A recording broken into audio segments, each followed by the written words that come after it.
Ya, selamat datang pada pembelajaran Bahasa Indonesia kelas 8 SMPN 1 Rancaegek tahun ajaran 2020-2021. Ya, nah sebelumnya Ibu ingin memperkenalkan diri. Nama Ibu Yuri Purnama Indah. Ibu mengajar di kelas 8D. Nah, untuk guru-guru yang mengajar bahasa Indonesia di sini ada Bu Eis, ya, ada Bu Rini, dan ada Pak Lutfi. Ya, nah. Selanjutnya, Ibu ingin memberitahu himbauan dan informasi ketika kita melakukan pembelajaran daring, ya. Nah, yang pertama, siswa tetap belajar dan melaksanakan kegiatan belajar di rumah menggunakan media sosial. Yang selanjutnya, siswa diharuskan menjaga kesehatan dengan rajin membersihkan diri, mencuci tangan, menjaga kesehatan, dan juga menggunakan masker ketika bepergian, serta melakukan social distancing atau jaga jarak untuk menghentikan penyebaran COVID-19. Yang selanjutnya, pembelajaran bahasa Indonesia selama semester 1. Nah, di kelas 8 kita akan mempelajari 5 teks pada 5 bab, ya. Nah, setiap pembelajaran atau setiap pertemuan akan diadakan selama 2 jam dalam 1 pekan, ya. Nah, lalu KKM Bahasa Indonesia di sini ada, ya, dari berbagai kelas, tapi yang ingin Ibu tekankan itu kelas 8 KKM-nya harus mencapai nilai 72 untuk naik ke kelas selanjutnya. Nah, selanjutnya ada aspek penilaian bahasa Indonesia. Aspek penilaian bahasa Indonesia di sini ada 3, ya, aspek sikap, pengetahuan, dan keterampilan. Nah, ini di pinggir ada contoh buku bahasa Indonesia, ya. Nanti menggunakan buku paket yang warna hijau. Nah, di sini ada materi pembelajaran yang akan kita pelajari selama 1 semester ke depan. Yang pertama ada teks berita, yang kedua teks iklan, slogan dan poster, yang ketiga teks eksposisi, yang keempat teks puisi, yang kelima teks eksplanasi, ya. Nah, kita langsung ke materi pertama, ya, teks berita. Di sini ada kompetensi dasar, ya, kompetensi dasar yang harus kita capai. Nah, ada 4 KD, tapi kita akan melakukan atau menerima 2 KD terlebih dahulu, yaitu 3.1 dan 4.1, ya, mengidentifikasi unsur teks berita dan juga menyimpulkan isi berita, ya. Nah, tujuan pembelajarannya di sini, ya, bisa kalian baca, memahami pengertian teks berita, unsur-unsurnya, langkah-langkah meringkas, menyimpulkan dan menanggapi berita, dan sebagainya, ya. Nah, selanjutnya, nah ini ada pengertian berita, ya, Ibu geser dulu. Nah, pengertian teks berita. Teks berita adalah, ya, teks yang berisi informasi atau kejadian penting yang telah atau sedang terjadi dan disajikan melalui media cetak, bisa koran dan majalah maupun media elektronik, televisi, radio, ataupun internet. Ya, nah tujuannya dari teks berita itu menyampaikan informasi penting kepada pembaca, pendengar, atau pemirsa di rumah, ya. Nah, selanjutnya di sini ada ciri-ciri, ya. Ciri-ciri teks berita ada 6 yang Ibu lampirkan, ya. Yang pertama faktual, maksudnya sesuai dengan fakta, ya, tidak direkayasa isi beritanya. Yang kedua, aktual, artinya terbaru. Nah, berita yang baik itu yang memberitakan hal terbaru, gitu, ya, up to date. Nah, yang ketiga, terdapat keterangan waktu dan tempat yang jelas. Nah, jadi dalam memberitakan sesuatu harus ada informasi kapan terjadinya, ya, waktu dan tempat juga. Nah, yang keempat, menggunakan bahasa yang jelas dan baku. Jadi bahasanya formal ya. Yang selanjutnya yang kelima, bersifat objektif atau apa adanya. Ya, sesuai dengan hal yang terjadi di lapangan, di tempat kejadian, tidak ditambah-tambahi atau dikurang-kurangi. Yang terakhir, bersifat kronologis ya, atau runtutan peristiwa yang terjadi disajikan secara runtut ya, berurutan. Nah, selanjutnya ada unsur-unsur berita. Nah, unsur-unsur berita di sini ada 6 ya. Nah, supaya mudah kalian ingat saja 5W 1H ya. Yang W yang pertama what, yang kedua where, yang ketiga when, yang keempat who, yang kelima why, dan yang terakhir how gitu kan ya. Jadi apa, di mana, kapan, siapa, mengapa, dan bagaimana peristiwa itu terjadi. Nah, seperti itu ya. Nah, ini terhalang ya. Nah, tuh contoh-contohnya ya. Contoh kalimat. Nah, lalu ada di sini kutipan ya, kutipan teks berita yang bisa kalian baca ya. Di sini 10 hari menjelang Lebaran, Sabtu tanggal 15 bulan 11, pelabuhan penyeberangan Merak mulai dipadati truk. Ya, truk tersebut mengangkut barang non 9 bahan pokok atau non sembako. Tingginya arus truk dalam 2 hari terakhir berkaitan dengan adanya larangan melintas bagi truk non 9 bahan pokok atau non sembako pada tanggal 21 sampai 25 November. Larangan tersebut berlaku bagi truk bersumbu lebih dari 2, truk gandengan, truk tempelan, truk kontainer. Penumpukan truk bersumbu 2 tersebut seperti di Pelabuhan Merak. Penyebab antrean truk sekitar 100 meter dari pintu masuk kapal.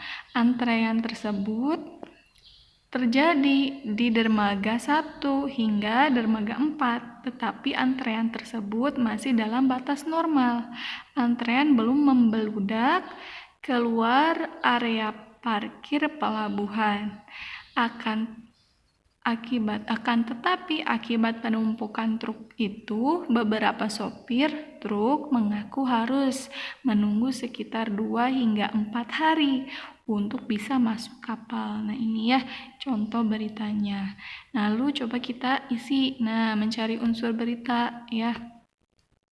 Pertanyaannya, yang pertama, peristiwa apa yang terjadi? Nah, peristiwa yang terjadi ya, padatnya Pelabuhan Merak. Lalu yang kedua, siapa yang mengalami peristiwa itu?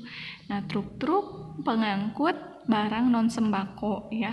Lalu di mana peristiwa itu terjadi? Nah, Pelabuhan Penyeberangan Merak ya, atau Pelabuhan Merak. Nah, yang selanjutnya kapan peristiwa itu terjadi? Di sana disebutkan ya pada teks berita 10 hari menjelang Lebaran, yaitu tanggal 15 bulan 11 ya, pada hari Sabtu. Nah, itu. Yang selanjutnya yang kelima, mengapa peristiwa itu terjadi? Nah, peristiwa itu terjadi karena adanya larangan melintas bagi truk sembako pada tanggal 21 sampai 25 November. Bagaimana proses terjadinya peristiwa tersebut? Nah, proses tersebut menyebabkan antrean truk di pintu masuk kapal, ya gitu. Nah, selanjutnya di sini ya, meringkas isi berita. Nah, selain kalian bisa menentukan unsur-unsur berita, diharapkan kalian juga bisa meringkas isi berita. Nah, sebelum tahu meringkas isi berita itu bagaimana, kita harus tahu apa sih ringkasan itu. Nah, ringkasan adalah penyajian karangan atau peristiwa yang panjang dalam bentuk yang singkat dan efektif. Nah, jadi tadinya isi berita itu kan panjang. Nah, kalian rubah bentuknya menjadi lebih singkat, lebih pendek gitu, lebih efektif ya. Nah, tapi harus tetap ada pokok-pokok berita gitu ya. Jadi meringkas berita itu membuat berita dalam bentuk pokok-pokok berita saja. Di sini ada langkah ya, langkah-langkah meringkas berita. Mudah ya, hanya ada 3 langkah. Yang pertama, mendengarkan atau membaca berita dengan saksama ya, jadi dengan teliti gitu. Nah, yang kedua, mencatat pokok-pokok atau unsur berita yang tadi berkaitan dengan 5W1H ya. Nah, yang ketiga, menyampaikan kembali pokok-pokok atau unsur berita ke dalam karangan singkat. Nah, itu ya. Mudah kan? Nah, di sini ada contoh ringkasan berita yang sebelumnya kita baca ya. Nah, tentang Pelabuhan Merak yang padat gitu ya. Nah, jadi ringkasannya adalah Pelabuhan Merak dipadati oleh truk-truk pengangkut barang non sembako pada 10 hari menjelang Lebaran. Sabtu tanggal 15 bulan 11. Kondisi tersebut disebabkan adanya larangan melintas bagi truk non sembako pada tanggal 21 sampai 25 November ya. Nah, itu jadi meringkas. Mudah kan? Ya, tinggal diambil pokok-pokok berita dan kita rangkai gitu menjadi ringkasan berita. Nah, selanjutnya menyimpulkan isi berita ya. Di sini menyimpulkan isi berita berarti kegiatan membuat simpulan ya, atau kesimpulan. Nah, harus tahu dulu kesimpulan itu apa sih. Nah, kesimpulan adalah ini ya, sebuah gagasan yang tercapai pada akhir pembicaraan gitu. Jadi ketika kita menyimpulkan sesuatu, berarti kita sudah tahu akhir dari pembicaraan itu apa gitu kan ya. Nah, dengan kata lain, kesimpulan adalah hasil dari suatu pembicaraan gitu kan ya. Nah, ada langkah menyimpulkan isi berita. Nah, yang pertama, mendengarkan berita dengan penuh konsentrasi. Yang kedua, mencatat pokok berita. Yang ketiga, menyajikan pokok berita menjadi kalimat. Yang keempat, menyimpulkan isi berita berdasarkan pokok berita. Yang kelima, menyampaikan isi berita secara lisan atau tertulis gitu ya. Jadi membuat kesimpulan bisa dengan secara lisan ataupun tertulis. Nah, di sini ada contoh menyimpulkan isi berita ya. Nah, ini berkaitan dengan tadi ya, antrean truk di Pelabuhan Merak. Nah, kesimpulan berita tersebut ya adalah, nah ini ya, berita tersebut menyampaikan informasi tentang padatnya Pelabuhan Merak oleh truk-truk pengangkut barang non sembako pada 10 hari menjelang Lebaran. Nah, itu kesimpulan berita ya. Lebih singkat lagi dari meringkas. Nah, sekarang menanggapi isi berita. Nah, menanggapi berarti memberikan tanggapan ya. Tanggapan itu bisa diartikan sebagai sambutan terhadap hal, peristiwa, masalah, ucapan, pendapat atau gagasan. Bisa berupa kritik, komentar atau yang lainnya. Ya, tanggapan bisa berupa pernyataan setuju, tidak setuju, atau penolakan atau sanggahan, suka, tidak suka, saran, solusi, atau tambahan pendapat. Nah, itu ya. Nah, tanggapan itu boleh disampaikan oleh siapa saja kepada siapapun gitu kan ya. Tapi ketika menyampaikan tanggapan harus bersifat objektif dan disertai alasan yang logis. Jadi bukan untuk menjatuhkan orang lain ya gitu. Nah, di sini ada ciri-ciri tanggapan secara umum. Yang pertama, harus pernyataan yang berbentuk lisan ya, atau tulisan. Jadi kalau tanggapan itu kalau tidak lisan ya pasti tulisan gitu. Nah, yang kedua, bertujuan untuk menanggapi atau menjelaskan atas suatu hal yang sebelumnya disampaikan atau dilakukan pihak lain gitu. Jadi ketika seseorang menyampaikan suatu hal, nah ketika kita ingin menanggapi, maka ya tanggapi yang sebelumnya disampaikan ya pada saat itu, bukan yang hal lain gitu yang tidak berkaitan dengan hal yang disampaikan seseorang. Nah, lalu ada aspek-aspek tanggapan terhadap berita atau hal yang ditanggapi ya. Nah, yang pertama ada isi atau struktur berita gitu kan ya. Jadi berkaitan dengan kebenaran dan kelengkapan isi berita. Benar tidak isinya, lengkap tidak isinya. Nah, seperti itu. Kalau yang kedua ada bahasa berita. Nah, ini berkaitan dengan penggunaan kalimat yang jelas dan mudah dipahami atau tidak di dalam berita tersebut. Dan yang kedua itu ya pilihan kata pada berita gitu kan ya, pilihan katanya bagaimana gitu kan ya, sesuai diksinya dengan isi berita atau tidak. Nah, itu. Nah, lalu di sini menanggapi isi berita tadi ya ada indikator tahapan yang baik gitu kan ya. Jadi kalau kita menanggapi berita yang pertama itu harus sesuai topik, lalu bersifat objektif, kemudian bahasa dan sikapnya sopan ya, gitu, menyampaikan alasan yang relevan, yang sesuai, yang logis gitu. Jadi alasannya harus masuk akal gitu kan ya. Nah, yang selanjutnya, ketika menanggapi ya sesuatu kita tidak boleh berlebihan gitu kan ya. Nah, kan menanggapi itu ya istilahnya komentar gitu kan ya, atau setuju tidak setuju terhadap sesuatu maka disampaikan secara sewajarnya gitu, tidak berlebihan.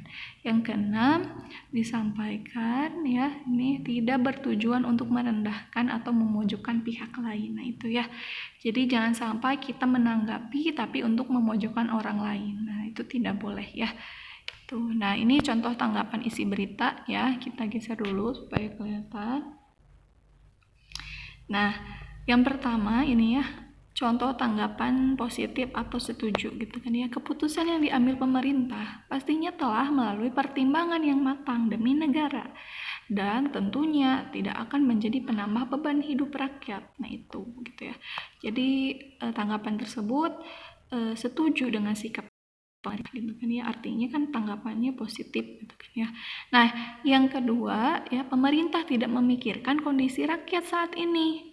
Masyarakat miskin semakin hari semakin bertambah. Jika keputusan kenaikan tarif dasar listrik ini tetap dilakukan, justru akan semakin menambah jumlah rakyat miskin di Indonesia. Nah, ini tanggapan tidak setuju ya, atau tanggapan negatif. Nah, itu ya. Nah, jadi tanggapan ada positif, ada negatif ya, seperti itu. Lalu, di sini ada contoh soal ya, ada teks berita. Nanti kalian baca, kemudian kalian isi ya. Ini ada teks beritanya, di halaman selanjutnya ada pertanyaannya. Nah, Ibu juga sudah melampirkan di modul untuk materi ini, juga LKS di bawah modulnya ya. Jadi ada modul di halaman terakhir ya. Nah, itu ada bahan ajar juga LKS yang harus kalian isi. Nah, itu ya. Kalau ada pertanyaan, ada yang kurang paham, silakan kalian tanyakan ke Ibu ya di grup kelas ataupun bisa via Japri. Nah, itu saja materi yang bisa Ibu sampaikan pada pertemuan pertama ya, pertemuan kali ini. Semoga kalian bisa memahami apa yang Ibu sampaikan ya. Kalian baca-baca ulang lagi modulnya ya.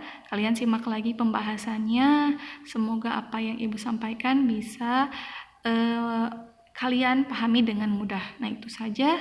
Terima kasih atas perhatiannya. Sampai jumpa pada pertemuan selanjutnya ya. Wassalamualaikum warahmatullahi wabarakatuh.